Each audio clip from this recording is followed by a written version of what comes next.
लड़की की कहानी है जो अपने माँ के घर ज्यादा जाया करती थी। वह अपने माँ के घर जाकर ऐसा क्या किया करती थी कि भाभी ने उसके साथ क्या कर कि उस भाभी पर अल्लाह का ऐसा दर्दनाक अजाब आया कि वह इबरत का निशान बन गई। मेरी तमाम माँ बहनें से गुजारिश है कि इस वीडियो को आखिर तक जरूर देखें। मैं अपने माँ बाप की बहुत लाडली बेटी थी। खासकर मेरे वालिद मुझसे बेइंतहा मोहब्बत करते थे। मेरी शादी मेरे वालिद की मर्जी से हुई थी। शादी के बाद मैंने भी दिलों जान से अपना शौहर माना और उसकी फरमाबरदार बीवी बनकर जिंदगी गुजारने लगी। बहुत अच्छा शख्स था। वह मजदूरी करता था और हम बेहद गरीब थे। हमारा गुजर बसर बहुत मुश्किल से होता था, लेकिन मेरी हर ख्वाहिश पूरी करता था। मैंने भी अपनी चाहतें उसकी आमदनी के मुताबिक ही रखी। 2.5 साल के बाद अल्लाह ने हमें एक प्यारी सी बेटी से नवाजा। उसने पहली बार अपनी बेटी को उठाया तो रोने लगा और कहा, अल्लाह ने मुझे बेटी दी है तो मैं इसे बड़े नाजों से पालूंगा। बस अल्लाह से यही दुआ है कि इसके नसीब अच्छे करें। यह नहीं जानता था कि उसकी इस बेटी पर जिंदगी में कैसी कैसी कयामत टूटेगी। उसकी बात सुनकर मैं भी रो पड़ी और अपनी बच्ची को ढेर सारी दुआएं देने लगी। हमारे हालात चाहे जितने खराब थे, लेकिन इसके बावजूद मैं अपने शौहर के साथ सुकून से जिंदगी बसर कर रही थी। मेरी वालिदा का इंतकाल हो चुका था और मेरे वालिद ही मेरा मायका था। मेरा एक भाई था जो अब शादीशुदा था। जब तक मेरी अम्मी जिंदा थी, मैं हफ्ते 2 हफ्ते में मायके का चक्कर जरूर लगाती थी, लेकिन माँ के इंतकाल के बाद अब्बू अकेले रह गए थे, तो मैं हफ्ते में 1-2 बार जरूर जाती और अब्बू के साथ वक्त बिताती। लेकिन यह सब बातें मेरी भाभी को बहुत बुरी लगने लगी। उसे यह गुस्सा था कि मैं हर वक्त बच्ची को लेकर क्यों चली आती हूँ। अब्बू मुझे देखकर खुश हो जाते थे। मेरी भाभी ने धीरे धीरे मेरे भाई को हमारे खिलाफ कर दिया। अब भाई मुझे अपने घर में देखकर मोह बनाने लगा और मुझसे मिलने के बजाय जल्दी से चला जाता। एक दिन मैं भाई के घर पहुंची। मेरी भाभी घर में ही थी। मुझे देखते ही उसने मुंह फेर लिया और कमरे में चली गई। फिर किचन में जाते हुए उसने कहा, लोगों को अपने घरों में सुकून क्यों नहीं मिलता, जब देखो मुंह उठाकर चले आते हैं। उसकी यह बात मुझे बहुत बुरी लगी। कुछ देर बाद भाई घर आया तो मेरी आंखों में आंसू आ गए। भाई ने मुझे रोते देखा तो पूछा, क्या हुआ, क्यों रो रही हो, कोई परेशानी है? मैंने जल्दी से आंसू पोंछे और कहा, तुम्हारी बीवी ने मुझे देखकर मुंह फेर लिया और फिर तरह तरह की बातें करती रही। मैं यहाँ अब्बू के लिए आती हूँ। अगर तुम्हारी बीवी को पसंद नहीं तो मैं अब नहीं आऊंगी। भाई ने यह सुना और खामोशी से कमरे में चला गया। उसने जब अपनी बीवी से यह बात कही, वह लड़ने लगी। उसने कहा, जब भी आती है घर का सुकून बर्बाद करके चली जाती है। शादीशुदा है तो अपने घर क्यों नहीं रहती, रोज अपनी बेटी को लेकर यहाँ चली आती है। ये बात सुनकर मेरा वजूद पत्थर का हो गया। अब्बू ने भाभी को डांटना शुरू कर दिया और भाई भाभी और अब्बू आपस में लड़ने लगे। मेरा दम घुटने लगा और मैं खुद को इस सब का कसूरवार समझने लगी कि मेरी वजह से इनके घर में झगड़ा हुआ। मैंने हाथ जोड़कर सबसे माफी मांगी, मुझे माफ कर दीजिए, आज के बाद मैं इस घर में कदम नहीं रखूंगी। अब्बू ये सुनकर कहने लगे, ये तुम्हारे अब्बू का घर है, तुम्हें यहाँ आने से कोई नहीं रोक सकता। लेकिन मैं खामोश रही और अपनी बच्ची को लेकर वापस घर चली आई। उस दिन के बाद मैंने कभी भाई के घर का रुख नहीं किया। अलबत्ता अब्बू मुझसे मिलने जरूर आ जाया करते थे। मैंने घर आकर सब बता दिया तो मुझे समझाने लगे कि तुम्हारा भाई अब शादीशुदा है, उसकी अपनी जिंदगी है।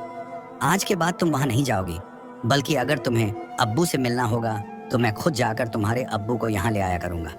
मैं भी खामोश हो गई, लेकिन अंदर ही अंदर ये बात तकलीफ देने लगी कि शादी के बाद मेरा भाई बदल चुका है।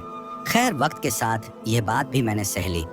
बड़ी बेटी जब 10 साल की हुई तो एक रोज फोन आया। मैंने फोन कान से लगाया तो एक गैर शनास आवाज सुनाई दी। कहने लगे कि साहब फैक्ट्री की छत से नीचे गिर गए हैं, आप फौरन फला अस्पताल में पहुंच जाएं। मैंने फौरन अपनी बेटी को साथ लिया, अस्पताल की तरफ निकल पड़ी। जब मैं अस्पताल पहुंची तो जिंदगी की आखिरी सांसें ले रहे थे। वह बुरी तरह जख्मी थे। देखा तो फूट फूट कर रोने लगी। मैं रोती हुई उनकी बेड के पास जाकर बैठ गई। क्या हालत हो चुकी थी, डॉक्टर साफ कह चुके थे कि अब उन्हें बचाना बहुत मुश्किल है। धीरे धीरे सांस लेते हुए मेरी तरफ देखने लगे। मैं जानता हूँ मैं कुछ लम्हों बाद इस दुनिया में नहीं रहूंगा और बस इतना कहूंगा कि हिम्मत मत हारना। उनकी रूह परवाज कर चुकी थी। मेरी बेटी जोर जोर से चिल्लाने लगी। मैं बेजान होकर वहीं गिर पड़ी और बेहोश हो गई। जब होश आया तो मैयत को एम्बुलेंस में रखा जा चुका था। मेरा शौहर इस दुनिया से जा चुका था और उस वक्त हमारे पास ना कोई अजीज था ना कोई रिश्तेदार। सिर्फ डॉक्टर और नर्स थी जो मुझे तसल्ली देने की कोशिश कर रही थी। मैंने बड़ी मुश्किल से खुद को संभाला और बेटी के साथ घर पहुंची। मेरी मासूम बेटी अब भी अपने अब्बू के पास बैठी रो रही थी और बार बार उन्हें उठा रही थी, मगर वह अब हमेशा के लिए खामोश हो चुके थे। कुछ देर बाद अब्बू पहुंचे। मैंने उन्हें देखा तो और ज्यादा टूट गई और उनके सीने से लगकर फूट फूट कर रोने लगी। भैया और भाभी भी कुछ देर बाद आए। आखिरी सफर पर ले जाया गया और मिट्टी तले दफन कर दिया गया। मुझे सब कुछ किसी बुरे ख्वाब जैसा लग रहा था। कभी सोचती कि अभी जाग जाऊंगी और सब ठीक हो जाएगा, लेकिन यह ख्वाब नहीं, हकीकत थी। भैया और भाभी थोड़ी देर बाद वापस चले गए, मगर अब्बू मेरे पास ही रहे। जिस घर में हम रहते थे वह किराए का था। एक दिन मकान मालिक आया। उसने पहले इंतकाल का दुख जताया और फिर कहने लगा, बहन मुझे मालूम है कि तुम्हारे ऊपर मुश्किल वक्त आ गया है, लेकिन 6 महीने हो चुके हैं और तुमने अब तक किराया नहीं दिया। अगर हो सके तो किराया दे दो। यह सुनकर मुझे और भी फिक्र होने लगी। 6 महीने का किराया बहुत ज्यादा था और मेरे पास कुछ भी नहीं था। अब्बू ने मुझे तसल्ली दी और कहा, फिक्र मत करो बेटा, मैं तुम्हारे भाई से बात करता हूँ। अब्बू वापस गए तो मुझे उम्मीद थी कि भाई मेरी मदद करेगा, मगर जब अब्बू लौटे तो थोड़े परेशान लग रहे थे। मैंने पूछा, क्या हुआ अब्बू? मैं पैसे ले आया हूँ, तुम्हारा भाई ने दे दिए हैं।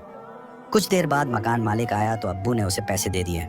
जब वह पलटे तो मैंने पूछा, अब्बू क्या भाई ने पैसे दे दिए थे? तो अब्बू की आंखों में आंसू आ गए। वह कह रहा था कि हमारा खुद का पेट पलता नहीं है, मैं पैसे कहाँ से लाऊं, इसलिए मैंने पैसे उधार ले लिए। ये सुनते ही मैं रोने लगी। मुझे पता था कि भाभी भाई को इतने पैसे नहीं देने देंगी। बेटा अब हर महीने का किराया कैसे दिया जाएगा? चलो अब मेरे साथ। मकान का किराया चुकाने के बाद मैंने मजबूर होकर अपना सामान पैक कर लिया। मैं अपने अब्बू के साथ मायके की दहलीज पर पहुंच गई, जो अब मायका नहीं रहा था। मुझे देखकर भाई और भाभी चौंक गए। सामान के साथ मुझे देखकर भाभी फौरन बोल उठी, अब यही रहेगी। भला हमारे अलावा इसका है ही कौन? आज से यह हमारे ही पास रहेगी। भाभी बड़बड़ाते हुए अपने कमरे में चली गई और भाई भी मुंह बनाकर अपने कमरे में चला गया। मैंने अपने अब्बू के कमरे में सारा सामान रख दिया और हम वहीं एक कमरे तक रहने लगे। भाई के 2 बेटे थे। बड़ा बेटा मैट्रिक में और छोटा 5वीं क्लास में पढ़ता था। मैं भाई और भाभी का दिल जीतने के लिए घर के सारे काम करने लगी। एक दिन मैं भाभी के कमरे की सफाई करके बाहर निकली तो कुछ देर बाद भाभी ने शोर मचा दिया।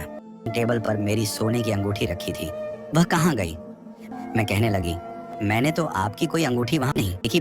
मैंने खुद वॉशरूम जाने से पहले उतार कर रखी थी, कहीं तुमने चोरी तो नहीं कर ली? भाभी की यह बात सुनकर मेरा वजूद कांप गया। मैं ऐसा भला क्यों करूंगी? आपकी चीज चुरा कर मैं क्या करूंगी? तभी भाभी का बड़ा बेटा बाहर निकला और बदतमीजी से कहने लगा, मैंने अपनी आंखों से देखा था कि नरगिस तुम्हारे कमरे से कोई चीज उठाकर छुपाते हुए जा रही थी। तो भाभी आग बगुला होकर मेरी बच्ची के पास आई। भाभी ने उसका बैग खोला तो उसमें से उनकी सोने की अंगूठी निकल आई। यह देखकर मेरा चेहरा जर्द पड़ गया। उसी वक्त भाई भी घर आ गया। भाभी ने अंगूठी दिखाकर कहा, तुम्हारी बहन और भांजी के कारनामे मेरी बच्ची सहम कर रोते हुए कहने लगी, मैंने कोई चोरी नहीं की। थोड़ी देर पहले आसिफ मेरे पास आया था, उसने किताब लेने के बहाने मेरा बैग चेक किया था और वहीं यह अंगूठी रख कर गया है। मैं हैरान परेशान थी कि भाई का बेटा इतनी बड़ी साजिश कैसे कर सकता है। कुछ दिन ही गुजरे थे कि एक दिन भाभी ने फिर शोर मचा दिया, मेरा सोने का हार नहीं मिल रहा। ये सुनते ही मेरे होश उड़ गए। मैंने पहले ही कह दिया, आप ही ने कहीं रख दिया होगा, लेकिन भाभी ने फिर मेरे कमरे में आकर उसकी तलाशी लेने लगी। आज आसिफ ने फिर कहा, मैंने नरगिस को आपके कमरे के बाहर देखा था। मेरी बेटी बोली, आज गली में आसिफ अपने दोस्तों को बहुत सारे पैसे दिखा रहा था। ये सुनते ही मेरे पैरों तले जमीन खिसक गई। भाभी अपने बच्चे की तरफ देखने लगी, जो मासूम चेहरा बनाए खड़ा था। मेरा भाई गुस्से से आगे बढ़ा और मेरी बच्ची को मारने लगा। तेरी हिम्मत कैसे हुई जो मेरे बच्चे पर इल्जाम लगाए? अपने बाप के साथ मर जाती तो अच्छा था। भाई की यह बातें सुनकर मेरा वजूद कांप उठा। तब तक अब्बू आगे बढ़े और भाई को बच्ची से दूर करने लगे। क्यों मार रहे हो बच्ची को? जब ये कह रही है उसने ऐसा वैसा कुछ नहीं किया, हो सकता है तुम्हारे बच्चों ने चोरी की हो। भाई ने यह सुना तो गुस्से में अब्बू को भी थप्पड़ मार दिया और बोला, आप भी अपनी बेटी की तरफदारी कर रहे हैं। ये तो शक्ल से ही चोरने लगती है। बाप भी चोरियां और डकैती करके इन्हें पालता था, तभी तो यह अब हमारे घर आकर हमारी बीवी के जेवर चुरा रहे हैं। मुझसे भी बर्दाश्त नहीं हुआ तो मैं चीख उठी। बच्चों की लड़ाई में तुमने अब्बू पर हाथ उठा दिया। मुझे अपनी बच्ची की परवरिश पर पूरा यकीन है। जब अब्बू कह रहे थे तो तुम्हें अपने बेटे की भी तहकीकात कर लेनी चाहिए थी। तभी भाभी ने आकर मुझे थप्पड़ मारा और बोली, हमारे टुकड़ों पर पलते हो और हमें ही बातें सुनाते हो, दफा हो जाओ हमारे घर से। भाई भी गुस्से में आकर बोला, दफा हो जाओ, अब और बोझ नहीं उठा सकता, खबरदार जो तुम लोगों ने दोबारा इस घर में कदम रखा। यह कहकर भाई चला गया। अब मैं क्या करती और बर्दाश्त करना मेरे बस से बाहर हो गया था। मैंने मजबूरी में अपना सामान पैक किया। जब अब्बू को उठाने लगी तो वह बिल्कुल ठंडे पड़ चुके थे। मैं घबरा गई और उन्हें डॉक्टर के पास ले गई। भाई भी मेरे साथ था, लेकिन डॉक्टर ने बताया कि अब्बू का हार्ट अटैक से इंतकाल हो चुका था। भाभी ने फौरन कहा, यह सब तुम्हारी वजह से हुआ है। मजबूरी में भाई के घर 3 दिन और रुकी। भाई ने मुझे घर से निकाल दिया। मैं मजबूरी में पास की झोपड़ी की तरफ चली गई, जहाँ भिखारी रहते थे। वहाँ एक बूढ़ी औरत बैठी थी। मैंने उसे अपनी पूरी कहानी सुना दी। उस औरत ने कहा, बेटी तुम मेरे साथ इस झोपड़ी में रह सकती हो, हम दोनों भीख मांगकर गुजारा कर लेंगे। वक्त इसी तरह गुजरने लगा। मैं अपनी बच्ची को लेकर उस औरत के साथ भीख मांगती रही। एक दिन हम उसी मोहल्ले से गुजरे जहाँ भाई का घर था। उस औरत ने कहा, चलो इस घर में चलते हैं। मैंने कहा, नहीं, ये मेरे भाई का घर है, मैं यहाँ नहीं जा सकती। मगर वह औरत अकेली अंदर चली गई। मेरी बच्ची भी उसके पीछे भागकर घर में चली गई। थोड़ी देर बाद मेरी बच्ची बाहर भागती हुई आई।